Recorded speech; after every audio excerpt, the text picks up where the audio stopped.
Hey guys, I hope y'all are doing well today. So we're going to be doing the powder before foundation technique, and this video is going to be geared toward the 40 plus crew, aka the Grown and Gorgeous crew. So if you're part of the crew, please make sure you hashtag me in the comments. So I'm just going to talk to y'all about what this technique is, just in case you're not familiar with it, and then I'll show y'all how I like to do the technique to accommodate me having oily skin, and then I'll share with you why I like to do certain parts of this technique in a certain way, just because I think that they work a little bit better for my skin as I continue to get a little older. So if you're here for the first time, thank you so much for stopping by. My name is SonyaNicole, and I post new videos here every week, including some stuff for makeup lovers who are 40 and over, like the video that we're doing today. So please consider subscribing while you're here. I would really appreciate your support, and I would love to have you join the channel. Okay, y'all, let's jump right into it.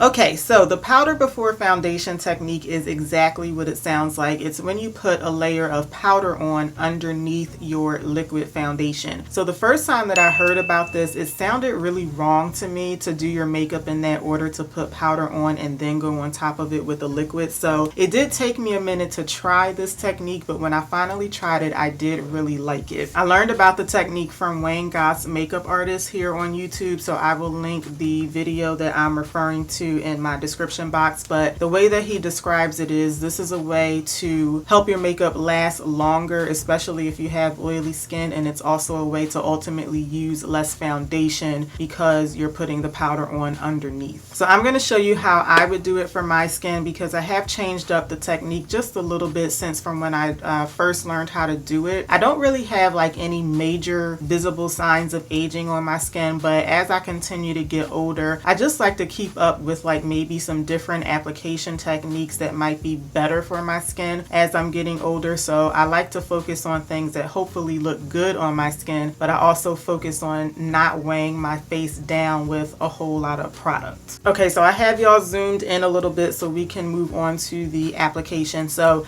I don't wear foundation primer, so I just have on my moisturizer slash sunscreen right now. So even if you do wear primer, whatever you put on right before you put on your foundation, you just want to make sure that you have a relatively fresh application of that. So I put my sunscreen on maybe like a good 10 minutes ago. You definitely don't want your face to be like dripping wet or anything, but just think about having like something that the powder can kind of adhere to. So like I said, I put my sunscreen on about 10 minutes ago, so I'm going to go right in with the powder. Now, if you watch that video from Goss, he does say that you want to use a loose powder for this, and that's what I've been using up until recently.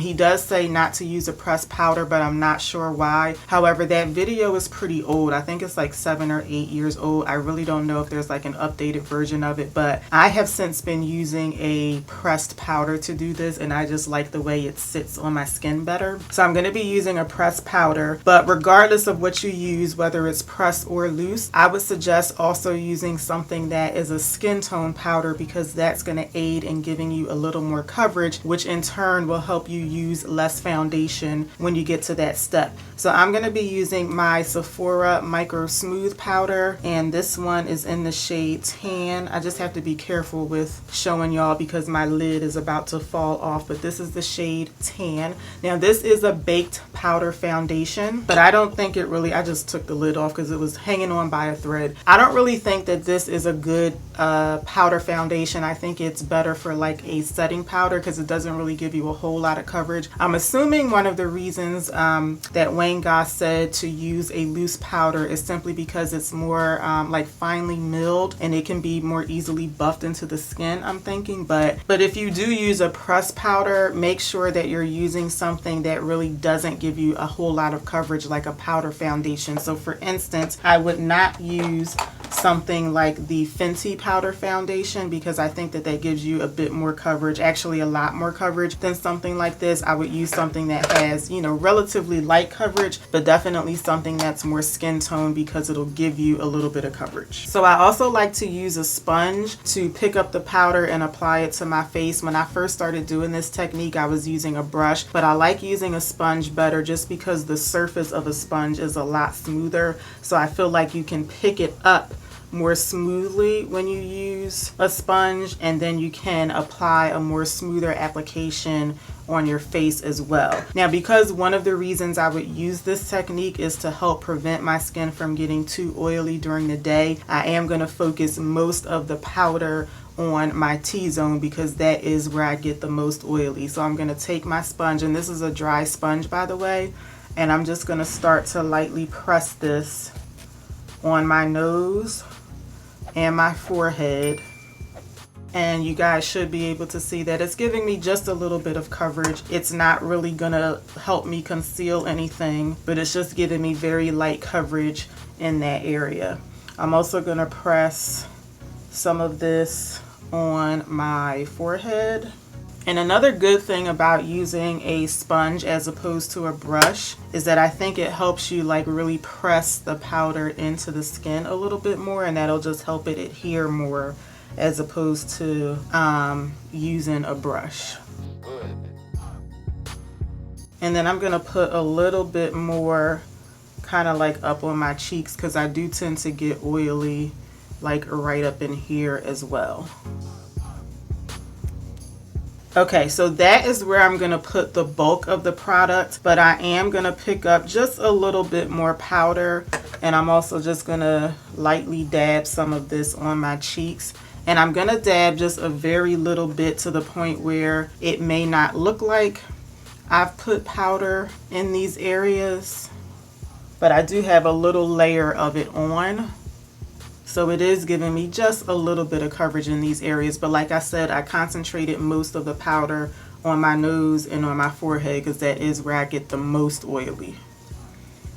So after you've applied the powder everywhere you want it to be, you should look a lot more matte because you just put powder everywhere, but your face should also look a bit more smooth, and of course you should have just a little bit of coverage. Now, of course, if you decide to use a translucent powder, you're not going to get any coverage from that, but your face should look really nice and matte at this point.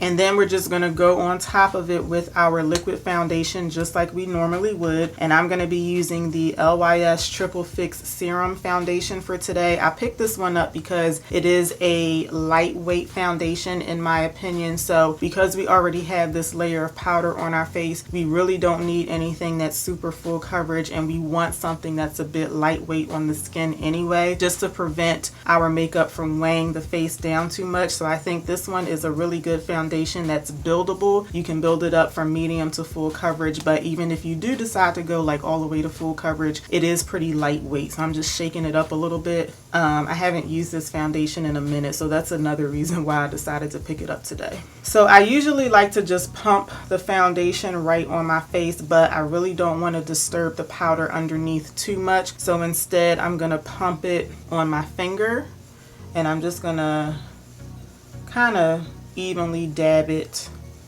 over my skin.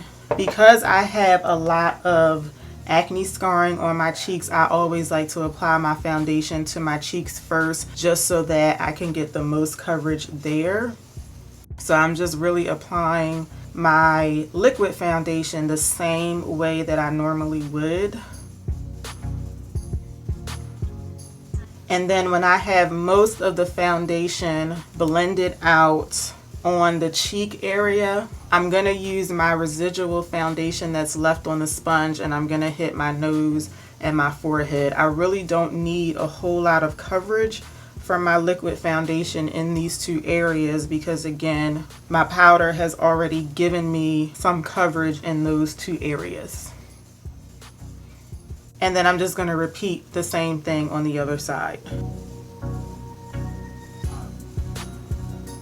And again, I'm just starting with my cheek area, and then I'm going to use my residual foundation to hit the nose and the forehead area.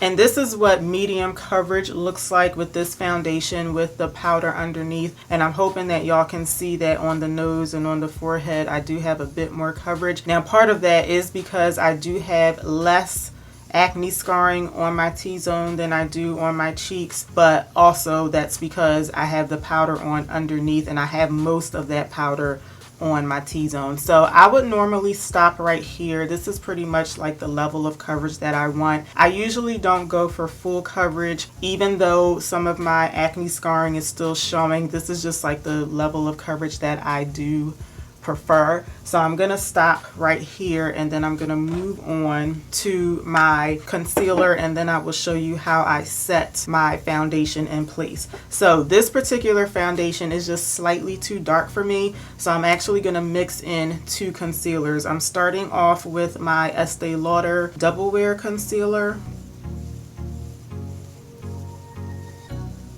And then I'm going to mix in some of the Rare Beauty concealer in the shade 340C. This one is a little too light for me, but I also think this is a really good brightening concealer. And then I'm just going to blend the concealer out like I normally do. So I always like to take my residual foundation to blend out my concealer on my chin and my forehead. I just think that it helps to blend these areas in more seamlessly because I'm using residual foundation. I feel like I put a little bit too much concealer on my chin for today, but we'll work that out. So before I blend out the rest of my concealer, I did forget to mention that I used 2 different sponges, one to apply the powder and then another one to apply my foundation. Now, if you're going to go in with a brush to apply your foundation, then you don't have to worry about this. But if you do want to use a sponge to blend out your foundation on top of the powder, I would suggest using a different sponge just so that it will limit like you disturbing the powder too much under the liquid foundation. And I also applied the powder with a dry sponge, but then I applied the foundation with a damp sponge. So I would just use 2 different sponges if you plan on blending out your liquid foundation with a sponge. Okay, and then to blend out the rest of my concealer, I like switching over to a brush. This is the Rare Beauty foundation brush, but I always use it to blend out my concealer around my mouth and on the under eye area.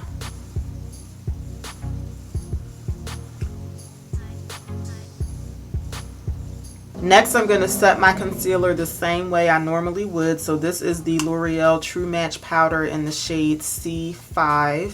So I'm just going to set everything, all of the concealer with a brush.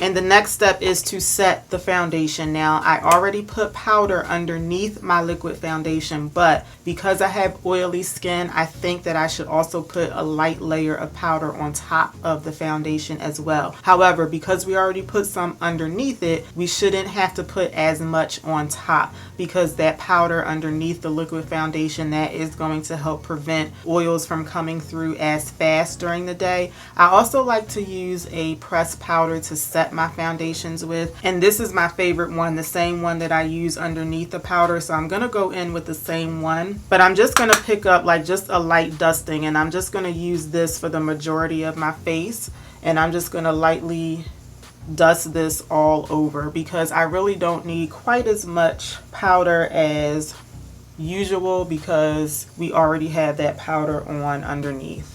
I mean, use how much you think you need, but I'm using less than I normally would.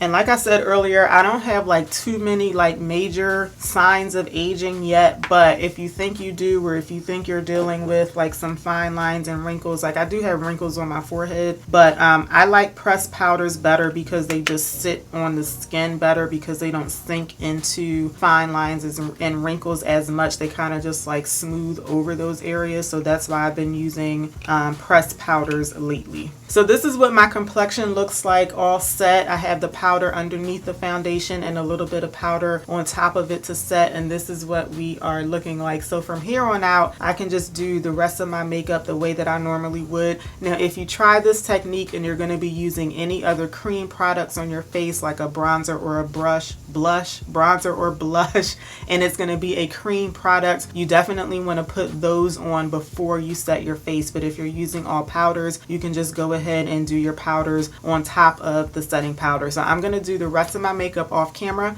and then I will come back and I will show y'all what the finished product looks like. Okay guys, here is my finished look. I'll have everything that I'm wearing in my description box in case you're interested, and please let me know in the comments, when I do these types of videos, would you prefer to see me do the rest of my makeup on camera, or do you like it that I just skip to the end? Let me know in the comments. So here's the finished look, and I hope that you like it. I hope that you found this video helpful. If you did like the video, please let me know by giving me a thumbs up. Make sure you subscribe before you head out, and I will see y'all back here for my next one. Until then, take care. Have a good one, y'all. Bye.